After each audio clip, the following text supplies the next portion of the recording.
Jo ka 100 kokë, jo ka 10 kokë, jo ka kaq hektar, aq hektar. Çdo fermer do të subvencionohet për çdo njësi prodhimi, për çdo kokë bagti, për çdo fidan të mbjellë.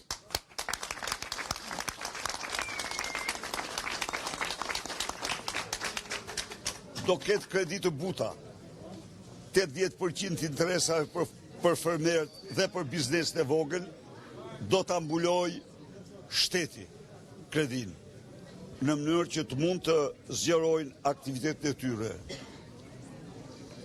Do ndalohet me ligj importimi i inputeve bujqësore që nuk shiten të paktën në 2 vendet të Bashkimit Evropian, si kundër importimi i ilaçeve që nuk shiten të paktën në 2 vendet të Bashkimit Evropian.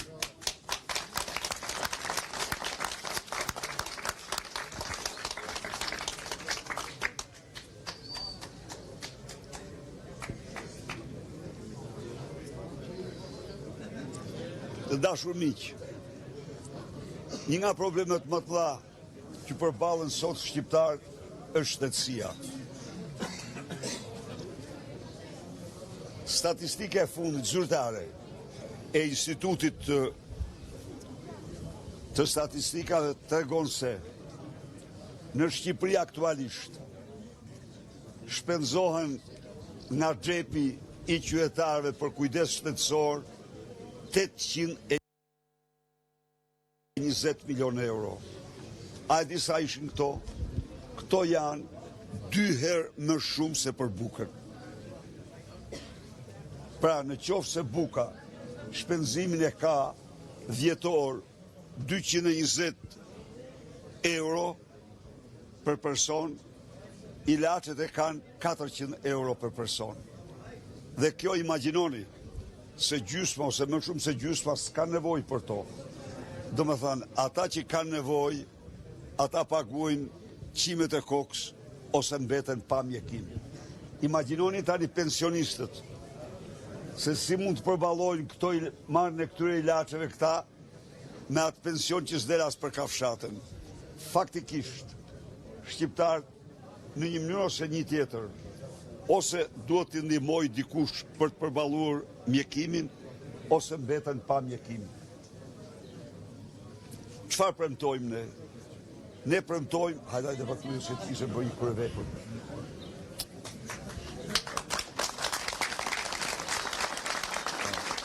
Çfarë premtojmë ne?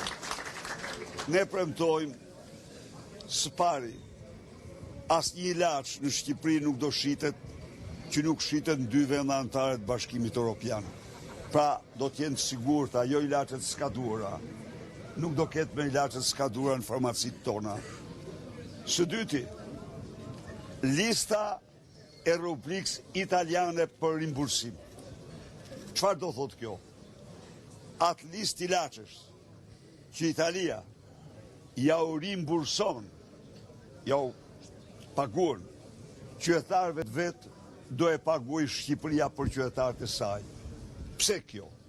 Ne nuk jemi të mkëmur, të pasur si Italia, por do ta kapim nga themeli. Për shëndetin do t'jemi. Shtetin do e sigurojmë. Nuk sigurojmë dot.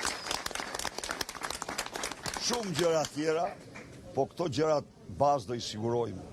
Dhe ju garantoj këtu se nuk do ndodhë ma si që ndodhë. Që të smur me smundje të rënda nuk kanë ilaçet unë mjekur.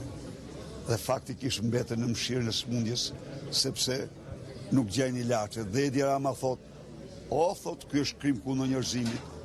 Po kush e thot, çfarë jeti?